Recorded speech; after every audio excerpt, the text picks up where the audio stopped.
What's up, nerds? This is MonsterKoala again. I'm going to start this by saying thank you for watching my first video, and I have gotten so many good comments and critiques on it. I'm so excited that everyone's enjoying it. I would like to thank Lego the Hut for pointing out that on the forums, as well as the source material, it points out that White Thaw is in the south, not the north. So I just wanted to correct myself there before we move forward. And I would like to continue with some thoughts, questions, speculation about what I covered in that video. So again, we're talking about the time before the ages, the age of seclusion, and the age of chaos. Let's keep in mind real quick that many of these may be answered as we continue with the history of Terminus. So first off, the thing that most interests me is the power of unknown origin. Who is that? Where did they come from? Of course, we absolutely do not know. All that we know about it is that the Dragon Accord was the agreement struck with this thing. It is described as being a deep and mystical agreement. This is also, whenever it talks about the Dragon Accord, that we hear of Terminus being called a Vosel before it was Terminus. So I'm wondering if this name is used exclusively by the Being of Unknown Origin, or could this be the name of the Being of Unknown Origin? On top of that, what were the other parts of the deal in the Dragon Accord? I think that thinking about this is important because we already have some insight through the events that took place near the end of the Age of Chaos that kind of gives us an idea of possibly another part of the Dragon Accord. Also, it's kind of obvious to me that this being is protecting the new inhabitants of Terminus for some reason. I'm wondering if this being, along with the Dragon Accord, made it possible for these new races to enter Terminus. If that's the case, then why? So this emissary that's talked about at the end is obviously working for this being. And the emissary was strong enough to make Rhazik Thamos retreat. So that speaks to the power of this being of unknown origin so much. I almost wonder if Rhazik Thamos was kind of forced into the Dragon Accord at this point. So moving on from that, did only the dragons call Terminus Nhystyrrok? Or as I am coming to call it, Nasty Rock? So the biggest reason that I ask this is because of the mention of a Vosel. Moving on from that. So I personally also need a depiction of the IH calendar. How long is a year or a month or a day? And I'm wondering, could this, with the myth of the endless heavenly fortune, be kind of like the Mayan calendar? It's said that the Tolan calendar was written to coincide with the retreat of the dragons from mortal grasp, and that they may have remarked on the date of fruition of the legend of the endless heavenly fortune. Maybe like the Mayan calendar, in that it has an end. So the Mayan calendar, as many of you I'm sure know, people suspected that it prophesied the end of the world because it had an end back in 2012. It's obvious now that we're in 2018 that they just didn't get that far. So I'm wondering if the writers took this idea and ran with it in this, saying that the myth of the endless heavenly fortune might be fully realized at the end of this calendar. It's possible. Also, where did all of the races come from?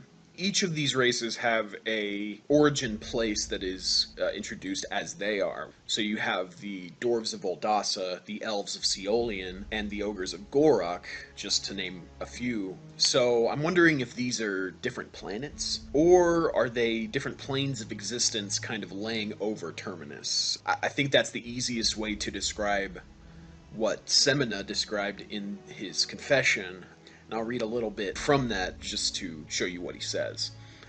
And with the splinters of other worlds grafted over the skin of this one, springing back to life as of old. To argue against realms beyond may sound as astute as claiming the death of the sun after its rays retreat for the night.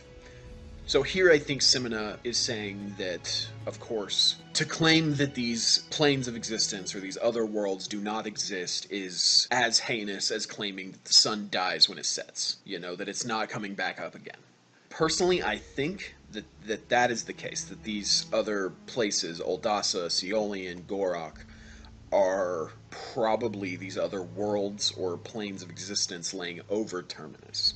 But we don't have confirmation on that. So next, what are the details of Rhazik's hatred for Kazas and the Dwarves? I think that, any kind of relationship like this in any story should be expanded on, or is hopefully expanded on, but in a story like this where you have gods and their motivations as opposed to other motivations be that mortal or not, you're gonna have those kinds of relationships that are stated rather than explored, This kind of makes me wonder, is it possible that Kazas wasn't always the great that we know him to be now? Or, well, I guess we don't know that specifically. We haven't really met him, but he seems to be at least a very good dwarf. He sacrificed his immortality to make sure that his people could prosper on Terminus. Not saying that he's a fantastic guy, but I just think that something like this tells of maybe something in Kazas' past that he shouldn't have done or that he might regret, which turned this other god Rhazik against him, which made him Rhazik the Rageful. It now defines him as a god or person, whatever you want to say.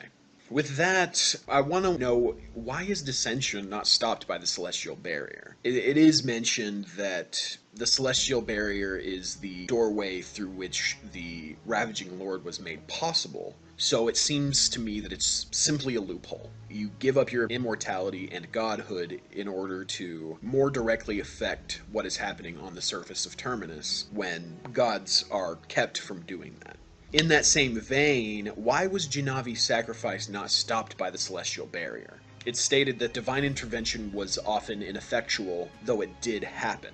The reason that I'm questioning this is that it was a big deal. Not only was there a grand display, but it also affected, as far as I can tell, the rest of the Jinto people.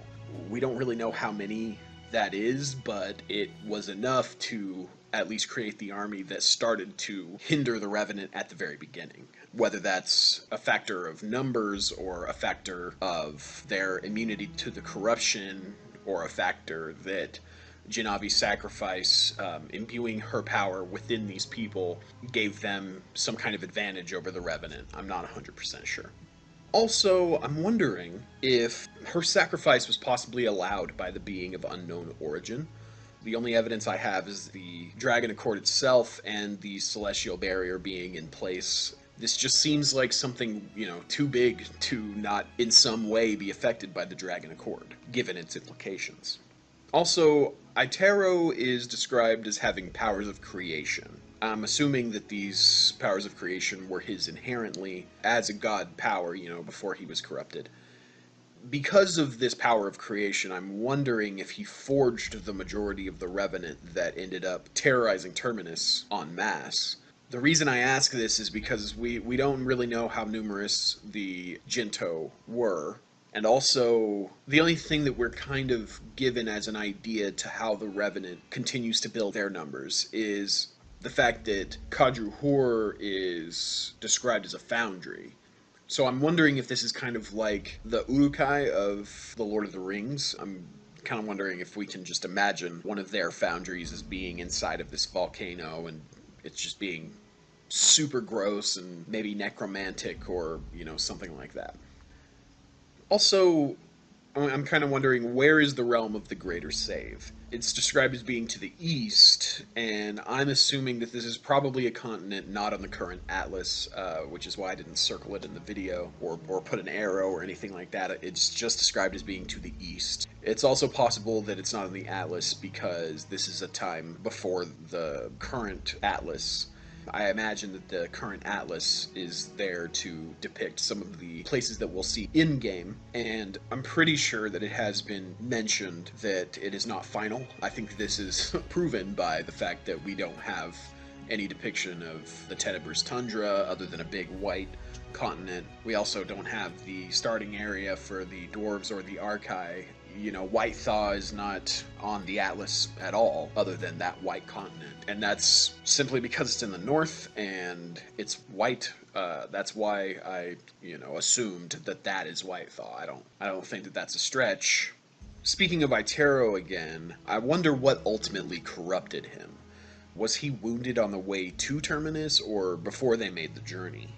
This power seems to be dark in nature, and possibly combining with Aetero's power of creation, maybe this is where we get necromantic magic. I wonder also if it's simply necromantic in nature. Keeping this in mind, so I kind of have an idea here a little bit.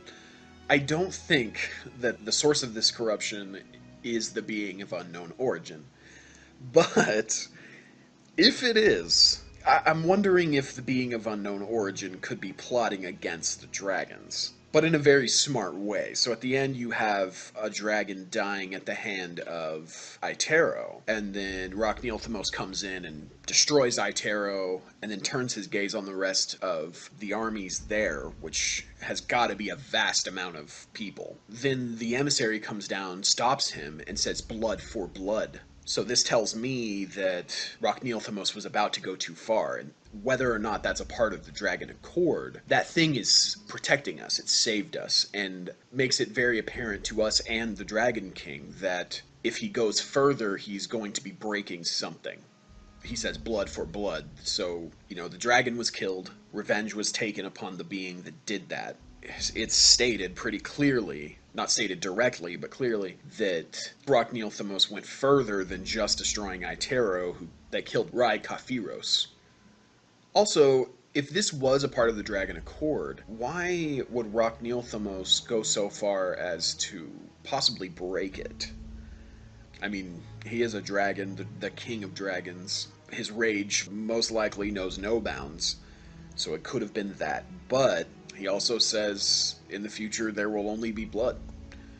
So, I mean, Rhok-Neil-Thymos already feels threatened, and now that one of his dragons, and not just any dragon, but one of the dragons that hold domain over one of the continents in Terminus, this being a very important one, maybe Rhok-Neil-Thymos' fuse is just super short. Take out one dragon, you're all dead. But, like I say, the emissary stopped him, and I think that has a lot of implications in itself. Something that continues to perplex me. Why is Haethus-Krevgejl considered dead? Literally, her name, before her disappearance, I'm assuming as a god or goddess or whatever you want to say, she's literally named the Dead Heiress. And they say that she's not confirmed dead. Why? It doesn't make any sense to me.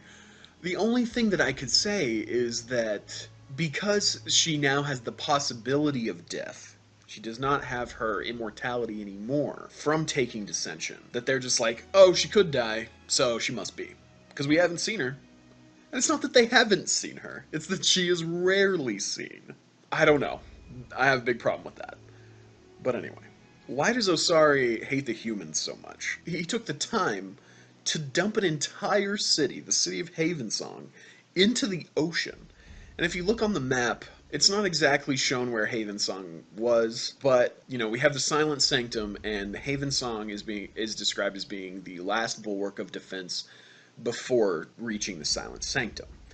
And if you look on the map and assume that is south of the Silent Sanctum, he had to take that stuff so far. That's dedication right there.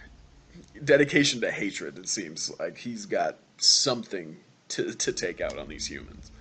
He's described as he who rages, so I don't know if this is just in his nature, like he's a barbarian god or something like that, but I think that just like with Rhazik, there has got to be a story behind this. I'm thinking that his rage is directed at the humans for some direct reason.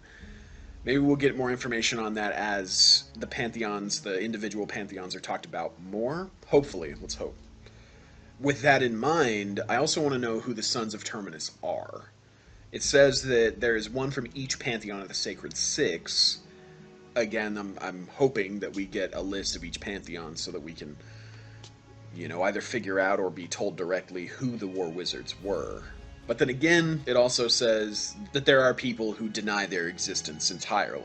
It says that their merit and methods were mysterious, and also their origin. So maybe the races themselves don't know which god ended up becoming a war wizard. I feel like if the Pantheon of the Jinto consisted of 2 gods, the others can't be terribly numerous, right?